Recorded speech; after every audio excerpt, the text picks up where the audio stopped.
has there ever been a yarn too crook to read out on the podcast? The short answer is yes. Yeah. We're having the fucking time of our lives, and we've never done a podcast like this before. Welcome to Not For Radio. More singing. This is Not For Radio. Welcome back to the people that aren't Sniper Elites. Yeah. Jane Dunc, your host. There will be some swearing in this podcast, possibly not as much as what there normally would be, because today's podcast is different. It's a Q&A. Yeah, and if you aren't Sniper Elite, have we got a fucking deal for you? If you give a shit about people in your life that aren't Sniper Elite, or you want to give the gift of the Not For Radio podcast, we figured because it's all about being in the spirit of giving. We wanted to be able to offer it up so that you could buy it as a gift for somebody else.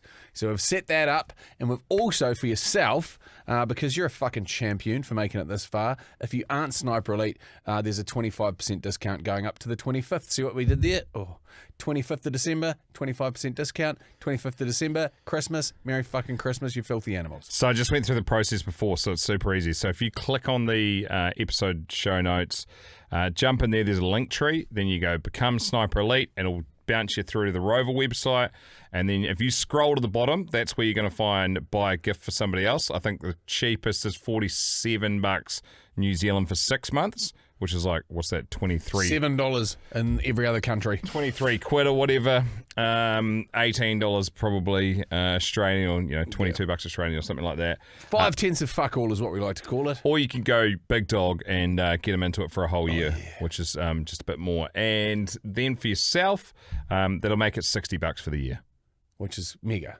And that also puts you in the front. You go, why the fuck do I get for that? Well, not only do you get more episodes, every single time we release anything, the competitions all sit within the Sniper Elite. All of the team kit that we're putting out, they get first bite at it. That's why nobody outside Sniper Elite got their hands on any of the Not For Radio hats, because they fucking vacuumed a lot of them in a day. But going rogue with a carrot dig. Some of you that purchase the new subscriptions will win the money. Now money can't buy Not For Radio hats. Yes, because we've got a few of them left over. You literally can't buy them. They are months away, so that's the only way you can get yourself in the mixer. So if you're like, damn it, they look sick, I want one of those, or I've been meaning to become Sniper Elite for ages, now's the time to do it. This will be the last sale for a while. Rightio, fucking, we mentioned this a week or so back. Hold on, the code is ho ho ho. The code yes. is ho, ho. Yes. Shit. You need to apply the code. Sorry. So when you go to checkout, this is if you're giving yourself a Christmas present, ho ho ho. One word. All one word. H-O-H-O-H-O. Yeah. Get amongst. Just click on that link tree link, then Sniper Elite. And we will Happy days. do the draw the week of the 19th of January. Yeah, great. Just to make that clear, in case people are like, why don't we know if we've got the hats? 19th of January is when we'll draw it. Great work. If you're new to the podcast, welcome. That is the voice of Showboss Teagues, who's going to be Question Mama for this episode. Oh, jeez. Why didn't that play? Question Mama. Oh, come on. Fuck this thing, eh? Shh. Not for radio. Okay, your first question, and these are all submitted through. Fucking hell. These are all submitted through Fucking hokey setup.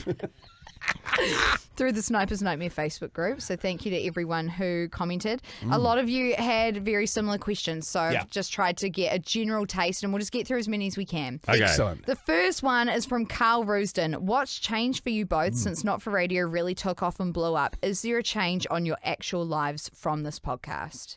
I think personally, I never knew how much we were brought into people's homes and vehicles and ears on a daily basis, and what this podcast means. And we've said it before and we'll say it again. This is Not For Radio was always set up to be, and it's a fucking cliche way of saying it, but just a collection of epic fucking humans, because the internet is full of absolute dog shit at the best of times, and we didn't want to add to the problem. So in terms of things that it's changed for me, is just it's nice to know there are more people out there like us. That's probably the best thing. Yeah. I reckon, legitimately, I'm happier. Yeah. After doing radio for, I would have been 15, 16 years at the time, and I still love radio, but it's fucking always nice to have a shiny new toy. This is definitely be the best part of our days when we come into this building. Yeah. Yeah, it would be. And another one, just one. I never knew there is the caliber of wordsmiths in the world. And fuck me, I'm forever amazed and forever in debt to all those people that write in the war stories. They're so well written. I also didn't realise that I would enjoy having this sniper, because there was Kate here at work was like, you should do a group for your podcast, and now there's like 200,000 people on there. I didn't realise how enjoyable it would be having your own, what feels like your own little honey hole on the internet, where there's guaranteed good content, mainly thanks to you, Teeks, who does the approving of the posts.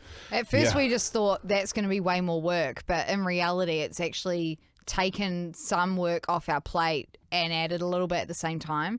A lot of the time we'd be trying to find a lot of the great stuff on there ourselves, but now all you legends who contribute to it, give it to us.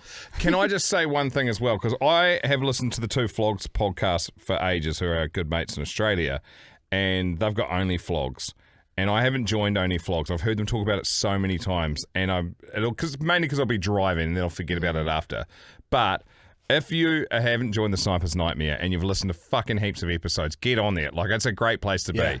Like, you won't regret it, and yeah, maybe this is the nudge you need to just not forget again, like I forget every time. And I know I'll enjoy it when I jump on Only Flogs. It'll be like the Australian version of what we've got. I think there's another thing too, where there's camaraderie within a collection of humans, and it's sort of, this feels like, regardless of where you are, we're spread out across the globe, but it's almost like being at a festival together, and we're all on the same page, and we're all wanting the best for each other, and we're all wanting to be better people, and we all want to fucking laugh, and we've all got a slightly dark sense of humour. So it just means that you don't, it's like a congregation of sorts. Also, as well, I must say that this is something I didn't think would happen on there, but when people were doing it tough or whatever or need help, the amount of people that climb in there, fuck, that's heartening to see. Because, you've seen the news in the last few days or whatever, there's always just the worst news, and it's just nice to know that there is good people doing good things all the time, and people have good hearts, They do. This one from Claire Sprott. What is the best and worst Christmas present that you've ever received? I know the worst one straight away. Auntie Lindley, you fucker. Well, maybe she thought I had one, but I got a comb. Nah, I reckon I had sun and blonde tips at that point. That was probably killing the last of the hair follicles on my head. Now I got a Discman holder with a 10 CD wallet on the bottom of it. Didn't own a Discman. And I think I owned one CD. It might have been a burnt CD. Lex. That was a fucking dud. No, probably through no fault of her own. She maybe just thought we were richer than what we were, and I had a Discman. I literally have no record. I mean, Christmas for me is fucking, it is what it is. Like, I think maybe one year I got a Sega Master System 2 when I was like about... Holy shit. Yeah, I got when I would have been like 10. Wow. So that would easily be, particularly for age and stage and gift appropriateness, and knowing how fucking flat broke my parents were. That was a stretch for them, massive. My first BMX would be my best one. It's funny. I got a yellow BMX. I remember it had chrome handlebars. The rest was like canary yellow, and it had the graphics along it were like a race flag. So they were black. It was black and yellow checkered along it, and it was fucking awesome. And I thought. That was the same year that I got what I asked for a remote control car, and I got a corded one that could only turn when you reversed. And it just sucked through the battery. So I was like, oh, this thing isn't that good. And I was a little bit gutted. It looked like Mika and Bridget, my sister's, got a bit more. And then Dad's like, oh, what's that string over there? And I was like, oh, that's weird. And he's like, why don't you follow it? And then had to follow it at the batch out onto the deck, down the stairs, into the gross wood house out the back, and there was my fucking shiny new BMX, and I was fucking over the moon. Spent the whole summer just going... 6 Catapo bites and a fucking whitetail. I didn't want to go in there. I was like, can you get it? He's like, it's your boy. But so I'm taking a leaf. That was probably one of the coolest things my parents did growing up. So I'm taking a leaf out of their book tomorrow morning, so because the kids are getting surfboards. And so what am I going to do? Frank, I mean, he's not getting a surfboard. He'll have something else, but going to run fishing line from the Christmas tree to different parts of the house. Oh, cool. So they'll think they're at their end of their presents, and then they'll do that, which I just remember being fucking magic when that happened. That'll be tripwires galore. It's going to be like Nam all over again. I vividly remember when I got my first bike that had a handbrake on it as opposed to kickback, like the drummy brake. And so our house, from where we were on the farm, we had the house, and then we had the shed paddock, which is the paddock in between the cow shed and the house, and it was on this hill, and so it came down, and there's like a little jump that went over it halfway down that you could hit, and I'd hit it on bikes before, and then you go past the dog kennels, and there's Dad washing out, because we weren't allowed to open our presents at all until Dad finished milking. That's tough. Yeah, and so, I mean, when you're up at fucking 4 o'clock waiting, the old boy's just walking out to go milking, and you know that you're in for a long wait. In hindsight, could have just helped him and sped the fucking process up, but we just sat there going, come on, Dad, and he's like, fuck you, there's 3 kids and mum's at home, mum's making breakfast, doing the rest of the shit. Anyway, so I got this bike, it was a big wheel BMX, like a big fucker. And I went ripping down. I was so pumped to show Dad. So I went ripping down there, and I had one handbrake, and it was the front brake, and then the kickback back brakes. Oh, no. And I was fucking hauling down. Then I was like, Dad, because that was the one present I was allowed to open before he got back. Dad, I got a bike. And went to rip a massive skid and just went, and just anchored the front and just fucking roll bowled and arseholed myself for like 20 metres up to the fucking bars of the shed.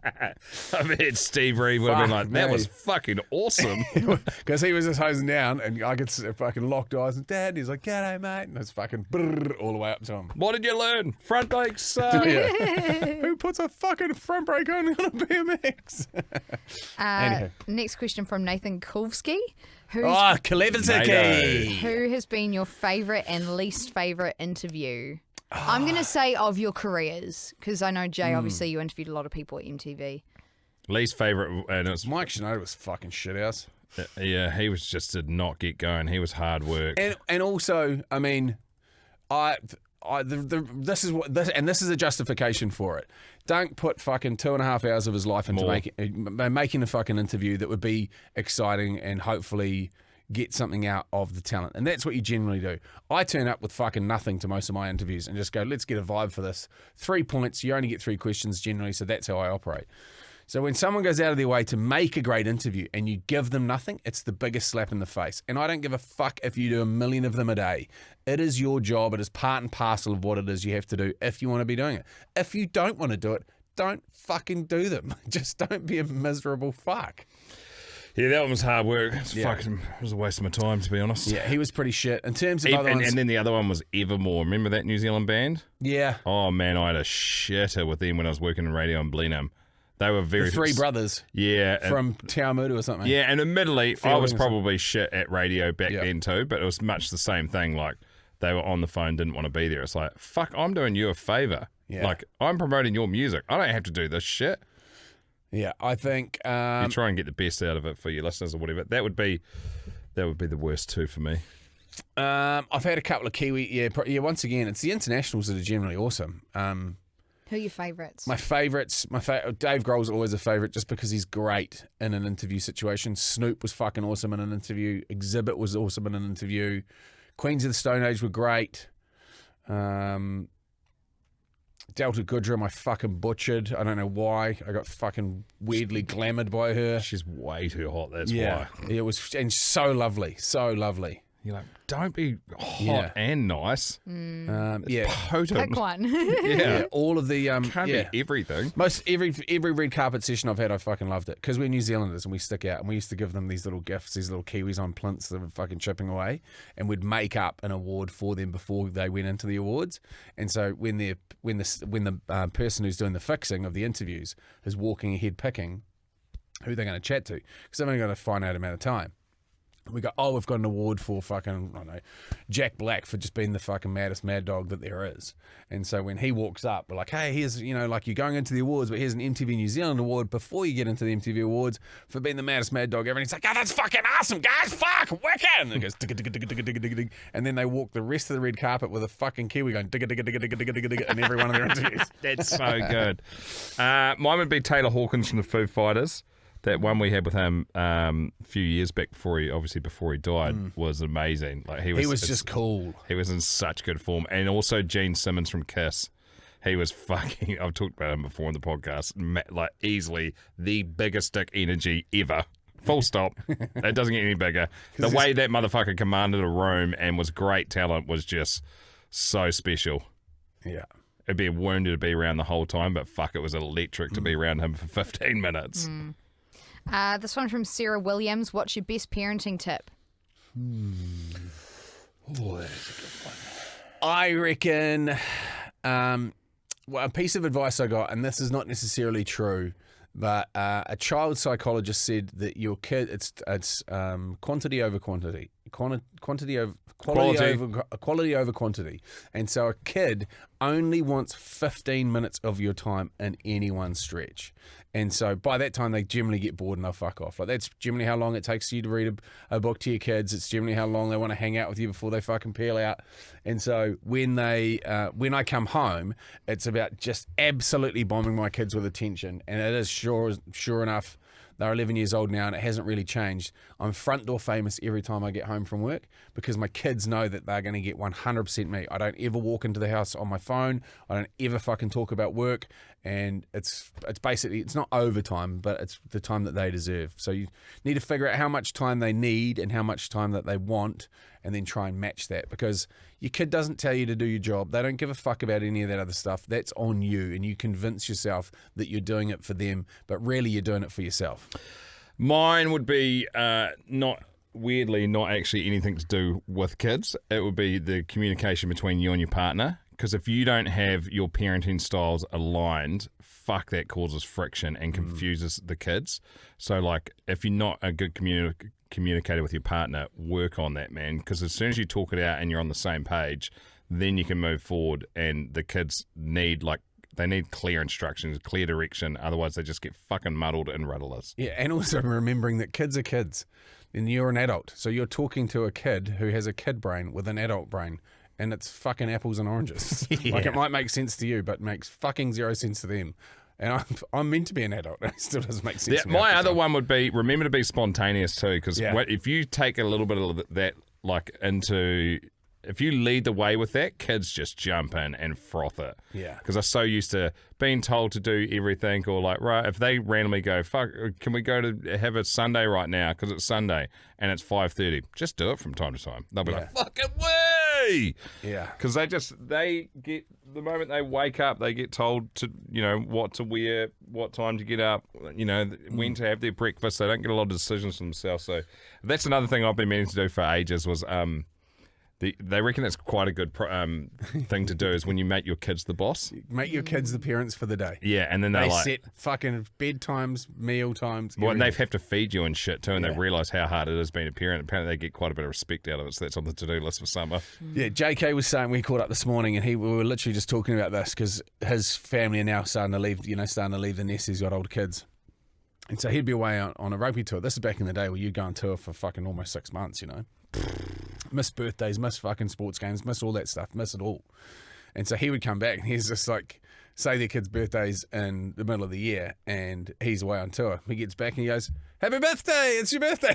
He's like, they don't fucking know, they don't care, it's a birthday. They just get this shit. True. So he just created birthdays and then he'd also make sure that he ripped them out of school for the day and then his missus would pretend to protest. No, you can't do that, John. You can't take the kids out of school. And he goes, it's a dad day in which you guys do whatever you want and I'm doing it with you.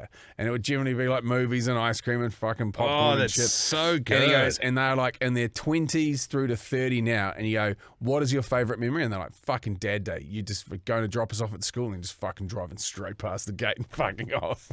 That is, I'm going to do that. So I like that. I love that. And then they just think, fuck, dad's a badass. Yeah, it's already been teed up. It's like, fuck, he's been away on tour. And he's sitting in an empty cinema by himself. Like, awesome. Oh, I'm so into that. Okay. This one I feel like it's probably better that I answer, but Pete McLeod wants to know, has there ever been a yarn too crook to read out on the podcast?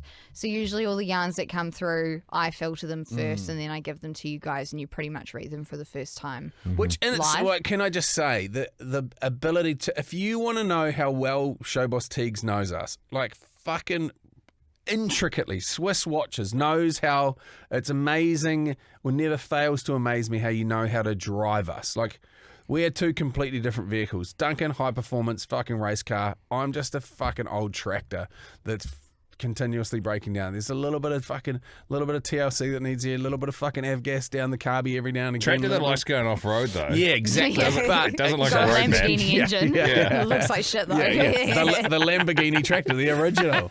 So when it comes to placing those stories in front of us, the reason why I find them so fucking funny when Dunc's reading them, and even the ones that I get to read, is because they are meticulously picked out of fucking hundreds, and I'm talking hundreds that get sent through. So Thanks. Sure. Great Well job. done. What's the short answer? The short answer is yes. Yeah.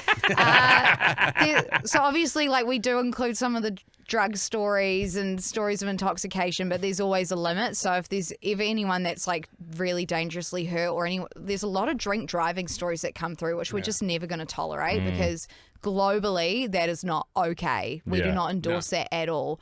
The drug stories get through because in some countries they're really legal. Yeah. In New Zealand, very strict drug laws. Marijuana is not even legal here. Again, on prescription. But because our audience is global, we can put those through as long as we're just really careful about saying it. But yes, in short, there are stories that don't get through because they're too crook.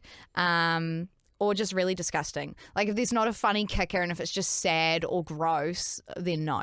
Yeah. Gotta keep the vibes up, eh? Yeah, and one thing with lots of people who send through the yarns, often people are inspired by hearing war stories that you guys read out, but unfortunately the inspiration is totally servicing another story, but a lot of the times they're almost exactly the same, just with different people. Yes. And we're not going to read that out because we've done it. The reaction's not going to be the same. Also, as well, worth mentioning too, if you're like, man, I sent one in, but I don't reckon you guys have read it out. That was 6 months ago. There's a high chance that it was read out on the 2 other episodes we do a week, which are the Sniper Elite ones. Yeah. Which is, and 100%. that we're basically chewing through another 4 war stories outside of the ones that are free. Yeah, 50% of all war stories are behind the paywall. Yeah. and Or so that- sometimes we read them out on the radio show as well. Yeah. Like, sometimes they are actually safe enough that we can use them on Rock Drive. So if there's however many episodes, what does it say, 200 Sniper Elite episodes, that's almost 1,000 stories that are sitting there. So chances are you fucking could have yours in there. I mean, 100%. pretty fucking high if you haven't heard it. This one is from David Marshall. What is the biggest regret of your careers? Tough one, that, because I believe that everything I've done has gotten me to this point and I'm incredibly happy. And I would go as far as saying the happiest that I've ever been in my business and life. When you look for balance and you try and find balance and you try and find enjoyment, you probably have a fair indication as to, I am financially driven to a certain extent, but fuck it, you could pay me all the fucking money in the world and I wouldn't be there if it's shit. So in terms of ranking things for me, am I having fun?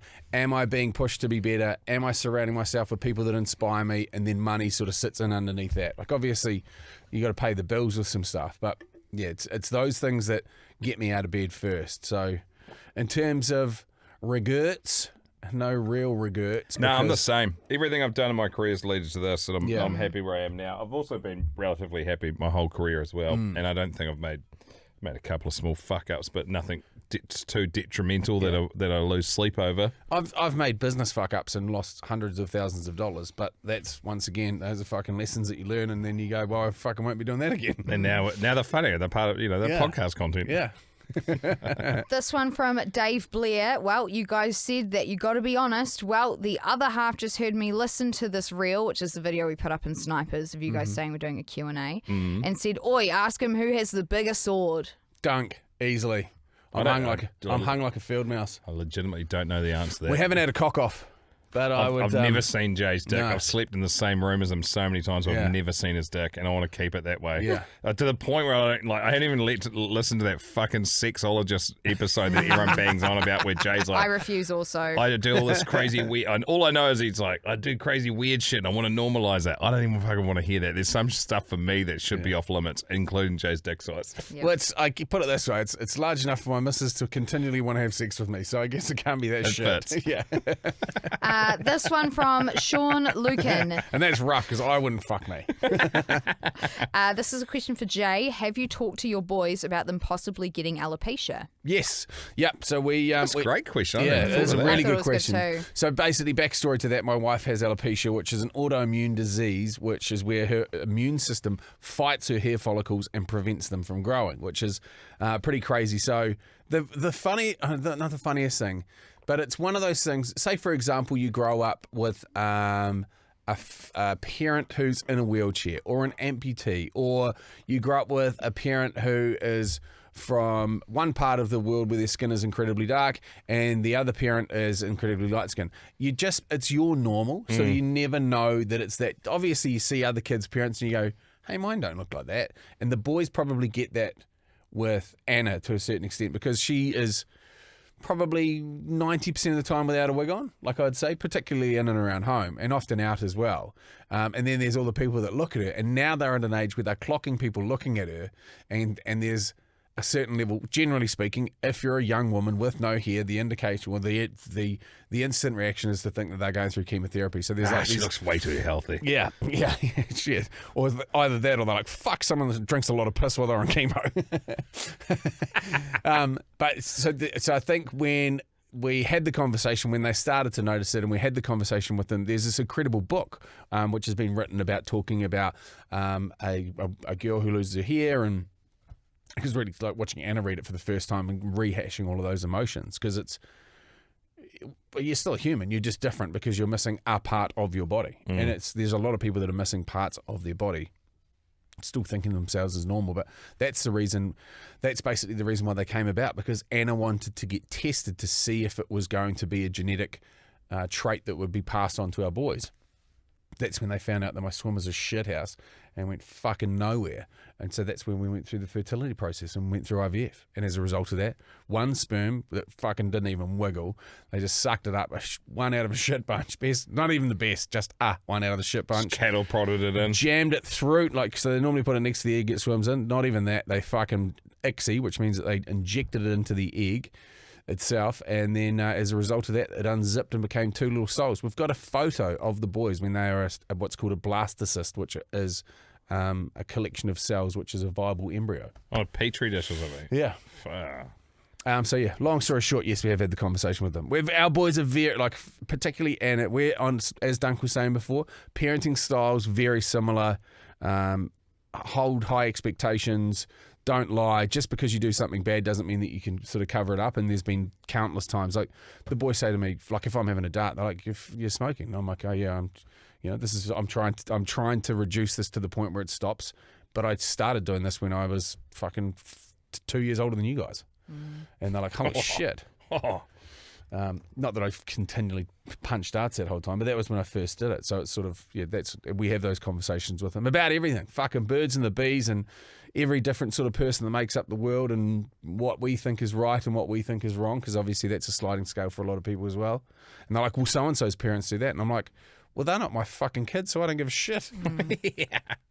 Okay, this one is quite a big question, so just bear with me. Tristan Bowden, you've gained such a loyal following of like-minded snipers, so where do you see Not For Radio going? What plans do you have for the future of the podcast? And is there any scenario where you can see either of you wanting to stop doing the podcast? I'm currently saving up to get to New Zealand in the next 5 to 10 years, so I hope that the podcast will still be going so I can have a beer with you legends. I think that's probably one of the things that we, like, it obviously started with a hiss and a roar, but there is a lot of planning that we've put into this. It may look like a bit of a ramshackle sort of setup, but the consistency, like, that's what working with Dunc is what's so fucking awesome is he is broadcast fucking Jesus, and now that he's got the assistance of Showboss Teagues, he can actually bring all of this to life, or we run around and light fires all around them.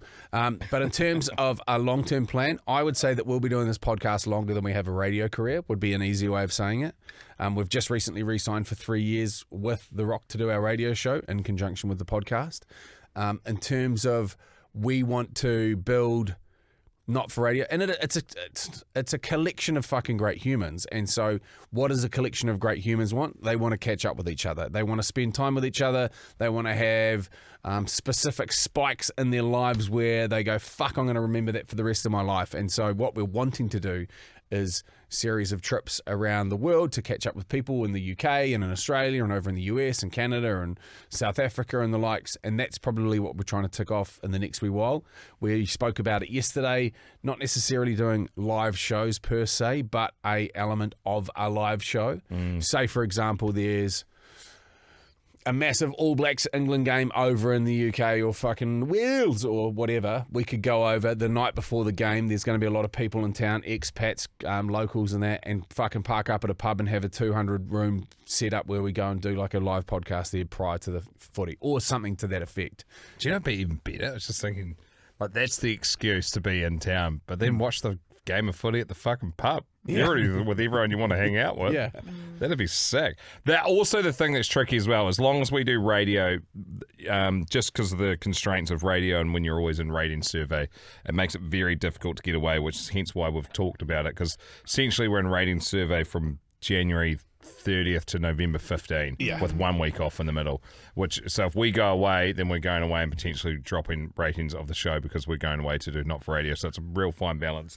So at some point, and I'm sure we will be able to work something, but those are probably things we can dive into heavily if we ever do finish up doing radio. And if we can't get to you there, we'll bring you here is another way that we've sort of tried to frame it up. So we brought over a crew from the UK and a crew from Australia this year for the Rock 2000. September. Yeah, fucking hell. It seems like a year ago. Doesn't it? It feels like it's been a long time since then. So that sort of stuff. We've also got a real slick lineup coming in terms of sort of team kit as well. It's something we want to pride ourselves on, making Not For Radio a brand as well as a community.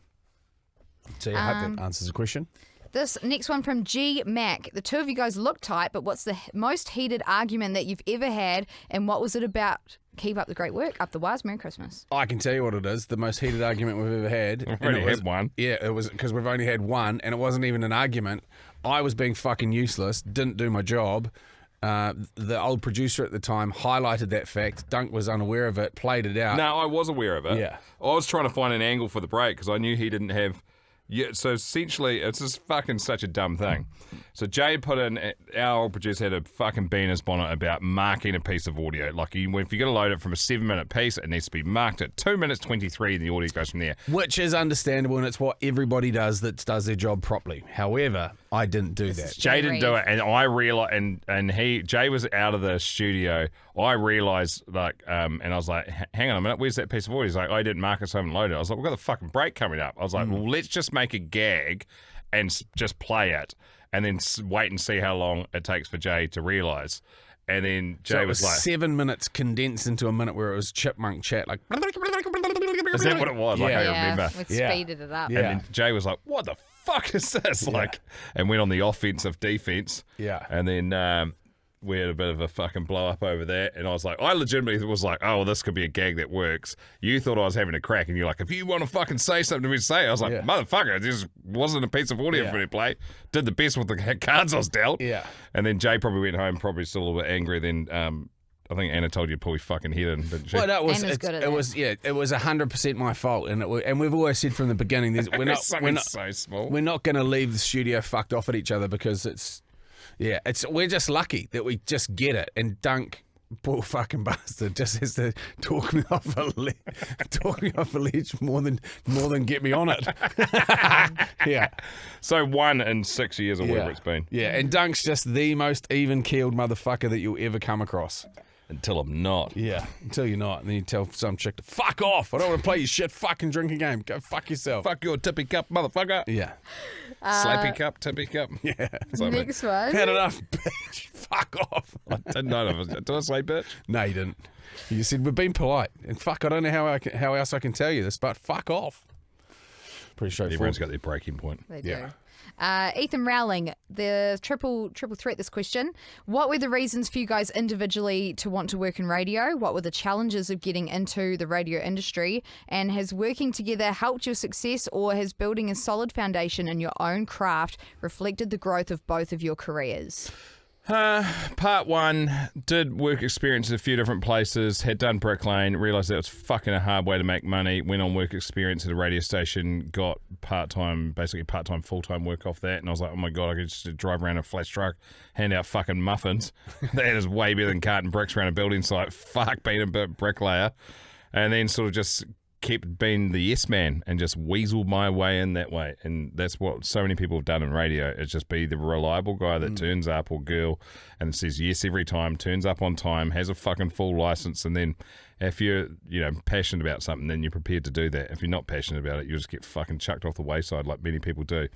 Well, the second part of that question, I think you need a good foundation of the craft anyway. And I was lucky because I went to an independent station, so I kind of did everything, like copywriting and fucking made ads and trailers and worked on multiple, there was a couple of different stations there and did promos and all the rest of it, but I think that helps, but I don't necessarily reckon you need it. Like, Jay's a good example of probably not having as much of the craft, but can just fucking absolutely talk rubbish. Zero craft. Refuses to learn the craft, Yeah. won't learn the buttons. Yep. Yeah. We don't want him to learn. Yeah. So this is We really don't. Yeah. So, Well, I'd like to see him try one day. It'd be funny. yeah. So It Dunc, would be funny, actually. We should try to do that. yeah. So Dunc and Teagues can They can operate everything. Fucking woe to go from writing pitches to actually putting a show out on air. Selling stuff. I got into radio because purely I found out how much there's an old couple that used to do There was a couple that used to do a pop radio show here in New Zealand, which was kind of like a sister station to Narrow us that at down to MTV. 2 couples, mate. Yeah, so you can guess which one. Fuck, they're on probably the same money anyway. They were over $600,000 a year each, is what they were getting paid at the time. So Rumoured. I was like, fuck, that's good wedge. I wouldn't mind a slice of that. And there's more longevity in radio than there is in television, and it's done. So I would, as an example of that, I'd go away for 2 weeks shooting, and I'd make 21 minutes of television out of that. And I'd shoot 14-hour days. Like, it's fucking brutal. It's tough. We turn up here and we knock out 4 hours of live radio every single day, and that probably equates to probably about 21 minutes of me talking anyway, and then it's done. And as soon as you say the words, they're out of your mouth and they fuck off forever, and you don't have to reread them or do a script or any of that other stuff. It's just done. So I love the cut and driedness of radio, the longevity, the cash that came with it, and then I got into it for all the wrong reasons, and then fucking basically bled as much money out of the place as I could, and then left. Was like, I'm done, and then sort of felt like I wasn't quite done with. I sort of felt there was a bit more meat left on the bone, and I'd been chipping at Brad, the boss of The Rock, for probably the best part of the entire time I was in radio. And he was like, well, there's just a certain amount of pop radio stink that needs to disappear from you before we even consider that. And then they would, luckily enough, the position popped up with Dunc. We'd never really met, and sort of had an arranged marriage, and then it just kind of set the tone from there. And I had a new appreciation for it, so which may not be visible from the team, but trust me, I was fucking way worse. You think I'm shit now? I was way worse. And so I had a new appreciation for it, and we set some new goals, and we've basically achieved what we set out. I don't know, 5 years it took us to probably get what it was that we set out to. But we set that plan 5 years prior, and everyone's like, "Oh fuck no, you guys are so lucky." It's like, man, we crafted that into what it was, and I think there's no point having two of the same people that do the same thing, because then you get the same result. And so we are completely different in our approaches and how we look at things. I think in most parts we're complete yin and yang. Yeah. So it's like we've got a shared goal, but the road that we take, Dunc's would be direct, fuel economy on it would be fucking outstanding, and he'd get there 6 days before me. But on that time, fuck me, I would have had the time of my life. I would have been on the piss with a rugby team, and then fucking ended up picking up a couple of one-legged hookers in somewhere else and crashing a car and meeting a guy that drives the rugby fucking, team? it's like that's the way I get there. It takes fucking ages, but I make it enjoyable. Okay, I think this will be our last question, but I still have 2 more pages of questions, so maybe we'll revisit this in the new year. I like it, yeah. Maisie Jane, if there was one war story you could hear back again for the very first time, what would it be? Skydiving granny. The skydiving granny's pretty fucking good. The fucking flaming arrow. Oh man. The flaming arrow is fucking pretty awesome. I was just going to look around at the posters, but they're on the wall today. 'Cause pretty much those are all the best. But the flaming arrow was, and then fucking everything turned blue. Yeah, fuck it. I found that fucking hilarious. Pekka Putty was fucking pretty good too for a short and sharp and more recent one. The guy that folded his knee in half while he was having a wank in front of the TV over the coffee table, fucking bent his knee the wrong way. Fuck, that's hectic. Yeah, there's such and I don't know if people know Even this. the other week, the chick that popped the fucking dildo out of her ass. the butt plug and knocked the cat out of the second story. Yeah. I mean, it's so hard to narrow them down. Like, Yeah. we've legitimately read out over 1,000 war stories now. Yeah. But I don't know. I think naked dead granny skydiving's pretty up there, eh? Yeah, it's fucking and the guy that barn raised some venison. Fuck me, that had me in tears. That might have been on the radio show, was it? I think. fuck. We've had a lot of deer yarns, so Yeah, many, fuck, it but was good. all very good. Yeah. Very good. It's at the point now where people, when they come, like fucking everyone talks to me about Not for Radio. It's awesome. And they'll all have a different one that they go, oh, mate, that's so hectic, that's so funny, whatever. Like, there's all of, for me in particular, that the guy shooting the fucking arrow into the fucking black powder and whatever the fuck it was, leaving a crater and blowing all the windows out of his house. And his mum doing CPR on him and his dad saying, fucking bring him back to life so I can kill that little fuck again. So yeah, that'd be my favourite. One more? Do you want to do one more? One more. Okay. One more. Okay. Cunan Shields, would you guys be mates if you did not work together? Do you think if you met before working together that your relationship with one another would be this kinetic? The weirdest part about it is the only time we met prior was The Rock was presenting some fucking gig. Oh, yeah, Tool. Yeah, was it Tool? I think it was Tool. Fuck. They had... I ended up I was working at a competing radio... Well, not competing. It's fucking miles away from me doing the numbers that we do here. But I was working at another radio station which plays similar-ish music, and I had tickets, and Dunc didn't. So I dropped them off to you. And that was the first place. And it was like fucking lean through a car window, and it was like a fucking drug deal sort of scenario. And then... outside, we don't hang out outside of work that often. This year, probably more so than most. It's been fucking rad. Yeah. And like Dunk's got kids that are young, so he's been in the fucking weeds, and we're getting to a point now where we'll be able to, family holiday and batch it up and do that sort of stuff. But I spend more time with Dunc and Teagues than fucking any other person in my life. More time than my wife, more time than my kids, more time it's fucking wild. Lee and I say this pretty much every week.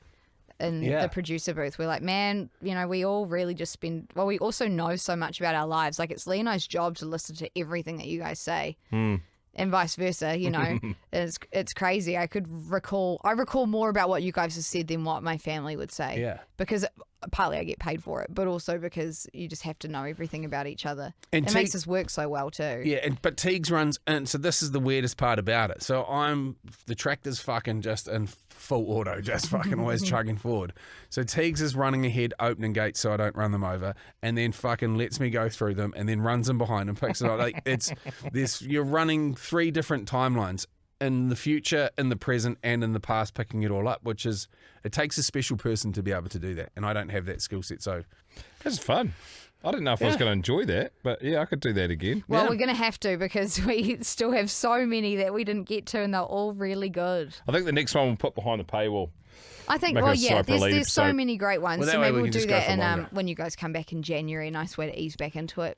All right, we'll make those Sniper Elite questions. We're going to do a nice long episode when we get back into. So is this this is the second to last episode for the year? Well, we've got a whole bunch of summer ones coming up, but this will be tomorrow will be our last full episode for the year. Yeah. And we're going to release 2 Sniper Elite episodes every week. There'll be new content. They're a little bit shorter, and then we're going to release some of our favourite Sniper Elite episodes to the public. So if you don't currently have Sniper Elite, then you'll be able to listen to some of our favourite ones. Once again, gentle nudge. Join the Sniper's Nightmare Facebook page. I think we're about 500 people away from 200,000. It's been sort of roughly sitting around there for ages. And there's way more people that listen to the podcast than that. So get on there. It's a great place to be. Buy yourself Sniper Elite episode, subscription if you want, and you can get $60 for the whole year if you use the keyword ho ho ho, all in capitals. And fuck, you never know. We might be like next year. We've got big plans to bring a lot more people out, and for us to travel to places. So that $60 investment in yourself could result in you coming to the other side of the planet to fucking hang out with us, mate. We've seen it before, and you're right. We'll see it again. And then also as well, if you've been banging on about somebody else to become Sniper Elite, then on the link tree, like I said at the start of the episode, in the description of today's episode, you can click on the link tree there and then go become Sniper Elite. Bang, scroll to the bottom of the page, and that's where you can gift it to somebody. It just gets emailed to them. You can write the message as well. And to everybody that sent through questions, appreciate the fuck out of you. That's awesome. Weapons. And we love it. And we are wanting. I mean, this is The more you know about a person, generally, the more you like them, or you make up your mind that they're fuckwits and you don't like them at all. So either way, we're giving you the ammunition to fucking fire it wherever you want. One last thing. Thank you, Jim Beam, embodying over 230 years of tradition, making every sip a taste of history. You weapons. Well done. Go well, go long. Up the motherfucking wires.